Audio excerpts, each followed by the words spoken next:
Rahim I am professor Abid Umar from grip institute Multan. देखो बेटा, हम ट्रांसपोर्टेशन इन प्लांट का यूनिट जो है बेटा वो स्टडी कर रहे थे। आज का हमारा जो टॉपिक है वो है फूड ट्रांसलोकेशन। आप जानते हो कि फूड ट्रांसलोकेशन जो होती है ये फ्लोइम में होती है, ऐसी है ना। ये फ्लोइम का बेसिक स्ट्रक्चर दिखाया गया है कि फ्लोइम के पास जो है बेटा वो पोरस कंटेनिंग पार्ट होते हैं। ये जो आपको दिखाई दे रहा है ये इसका ये कहलाती है सीव प्लेट, ठीक है ना। इसमें सीव का मतलब होता है पोरस, ये पोरस पार्ट होता है, ठीक है ना। ये आपको दिखाई दे रही है ये ट्यूब है, इसको सीव एलिमेंट भी कहा जाता है और सीव सेल भी कहा जाता है, ठीक है ना, क्योंकि ये ट्यूब की फॉर्म में होते हैं। इसके साथ जो है बेटा इसके हेल्पर सेल्स होते हैं जिनको कंपेनियन सेल कहा जाता है। कंपेनियन सेल फ्लोइम सेल्स को बेटा एटीपी भी देता है और प्रोटीन भी प्रोवाइड करता है, ठीक है ना। तो ये एनर्जी जो है ये प्रोवाइड करने वाले नेबरिंग सेल होते हैं। अच्छा, अब बेसिकली फूड की जो मूवमेंट होती है बेटा वो हमेशा area of preparation, area of synthesis से एरिया ऑफ स्टोरेज या एरिया ऑफ यूजेज तक होती है। मतलब जहां पर फूड बनती है उसको सोर्स कहा जाता है और जहां पर फूड यूज होती है उसको सिंक कहा जाता है। और ये वाया फ्लोइम जो है बेटा ये सोर्स टू सिंक की तरफ जो है ये मूव करती है। सोर्स से सिंक की तरफ जो मूवमेंट होती है इसकी हमेशा, ठीक है ना। बात का ऐसा होता है कि कुछ चीज़ें जैसे कि बीट है, पहले वो जो है बेटा वो सिंक होती है जब वो खाना स्टोर कर रही होती है तो वो सिंक होती है, लेकिन जब वो खाना स्टोर कर लेती है फिर वो स्टोर खाना प्रोवाइड करती है तो वो दूसरे सीजन में सोर्स बन जाती है। ये बात भी आपने अपने जहन में रखनी है, ठीक हो गया। उसके बाद फूड कैसे मूव करते हैं इसके बारे में दो तरह के कॉन्सेप्ट हैं, एक एक्टिव थ्योरीज भी है और पैसिव थ्योरी भी है। वन बाय वन हम इसको जो है बेटा वो डिस्कस करेंगे।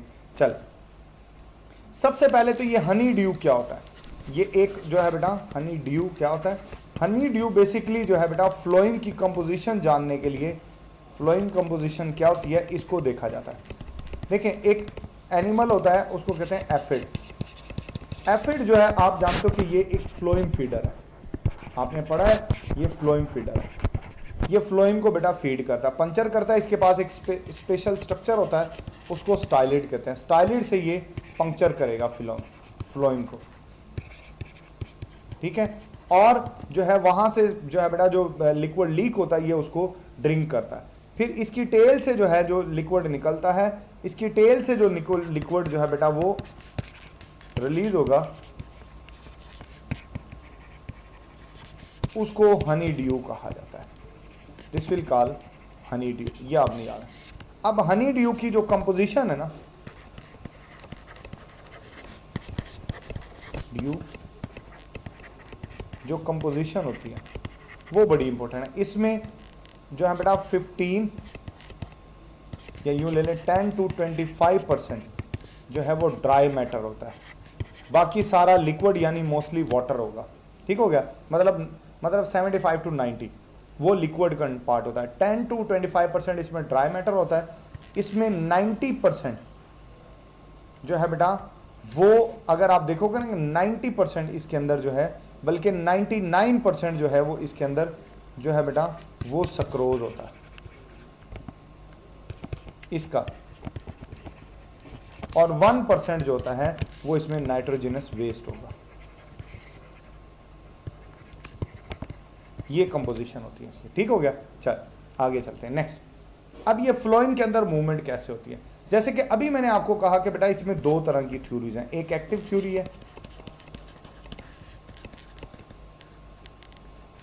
और पैसिव थ्योरी है। पैसिव थ्योरी जो है बेटा में जो पहली थ्योरी है वो है, इसको ज़रा हम डिटेल से पढ़ेंगे, वो है डिफियन। अब डिफियन की वजह से अगर फ्लोइम में फूड मूव करती है तो उसको देखते हैं। देखो बेटा जो मूवमेंट हमें रिक्वायर्ड होती है वो मूवमेंट रिक्वायर्ड होती है 1 मीटर पर आवर, कि 1 घंटे के अंदर जो मूवमेंट हो वो 1 मीटर एटलीस्ट हो। लेकिन अगर डिफियन को कंट्रीब्यूटिंग फोर्स कहा जाता है तो ये 1 मीटर का जो डिस्टेंस है वो 8 ईयर्स में तय करता है। इसका मतलब ये एक्चुअल फोर्स है ही नहीं, क्योंकि ये बहुत स्लो है, ठीक है ना। यहाँ बंडल शीट सेल, फिर जो है बेटा वो पहले मीजोफिल सेल में मूवमेंट होती है ना, इस तरीके से मीजोफिल सेल होते हैं, फिर बंडल शीट सेल होते हैं, फिर कंपेनियन सेल आते हैं और फाइनली फ्लोइम आ जाता है, ठीक है ना। ये मीजोफिल सेल होते हैं, फिर बंडल शीट सेल आते हैं, फिर कंपेनियन सेल आते हैं, और फाइनली फ्लोइंग के अंदर ये मूवमेंट होती है। इनके दरमियान में बाकायदा प्लाज्मोडेस्मेटास पाए जाते हैं, है ना, बाकायदा प्लाज्मोडेस्मेटा होते हैं जिनके थ्रू जो है बेटा ये एक सेल से दूसरे सेल में ट्रैवलिंग करते हैं। ये मूवमेंट होती है क्योंकि फोटोसिंथेसिस जो है बेटा वहाँ प्रिपरेशन होती है और फाइनली इसने फ्लोइंग में जाना होता है। चल अब प्रेशर फ्लो थ्योरी अर्नस्ट मंच ने बेटा पेश की थी। ये मेन जो है बेटा वो थ्योरी होती है। इस थ्योरी के बेसिकली 6 पॉइंट होता है। पहला पॉइंट क्या होता है इसका? इस थ्योरी का पहला पॉइंट है कि ग्लूकोज बनेगा, इसमें से कुछ ग्लूकोज रेस्पिरेशन में यूज हो जाएगा, रिमेनिंग जो है बेटा वो कन्वर्ट हो जाएगा सक्रोज में। ठीक है ना, ये पहला स्टेप है कि रिमेनिंग सक्रोज के अंदर बदल जाएगा। अब दूसरे स्टेप में ये होता है कि ये सक्रोज में जब ये बदलेगा ये 2 to 3 सेल्स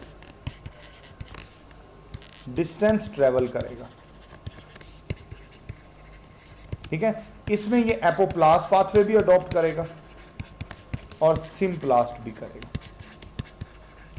ठीक है, एपोप्लास्ट भी करेगा और सिम्प्लास्ट भी करेगा। तीसरे स्टेप में क्या होगा कि ये बेटा जो है ये आ जाएगा 3 से 4 सेल क्रॉस करके ये आ जाएगा फ्लोएम में।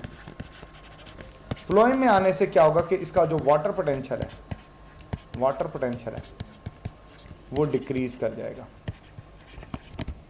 वाटर पोटेंशियल डिक्रीज कर देगा। जैसे ही वाटर पोटेंशियल डिक्रीज करेगा बेटा जो है चौथे स्टेप में जाइलम से वाटर जो है मूव इनटू फ्लोएम। फ्लोएम में वाटर आने से क्या होगा कि हाइड्रोस्टैटिक प्रेशर जो है बेटे वो बढ़ जाएगा और यही प्रेशर जो है बेटा वो सबब बनेगा, इसको सोर्स से लेकर जाएगा और सिंक की तरफ पहुंचा देगा। फिर जब ये सिंक में पहुंचेगा, in sink sucrose absorb into sink, जो कि कोई फ्रूट हो सकता है।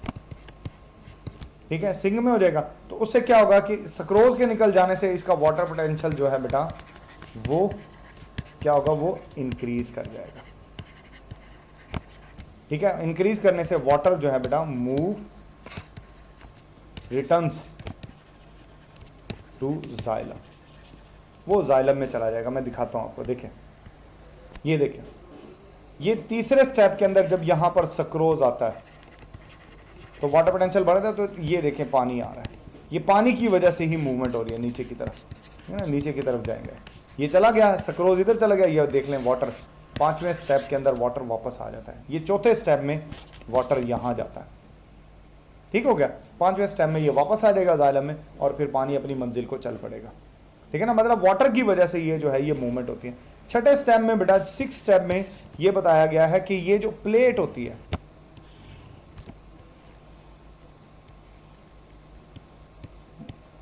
ये जो सी प्लेट होती है ये पोरस होती है, इसमें पोर्स होते हैं।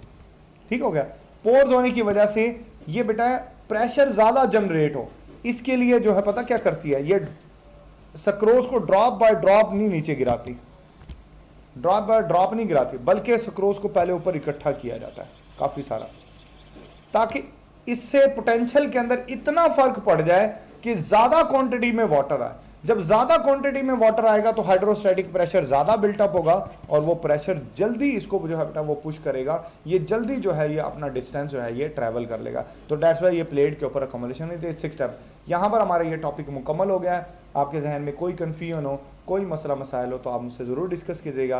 अपना ख्याल रखिएगा। थैंक यू, अल्लाह हाफिज़।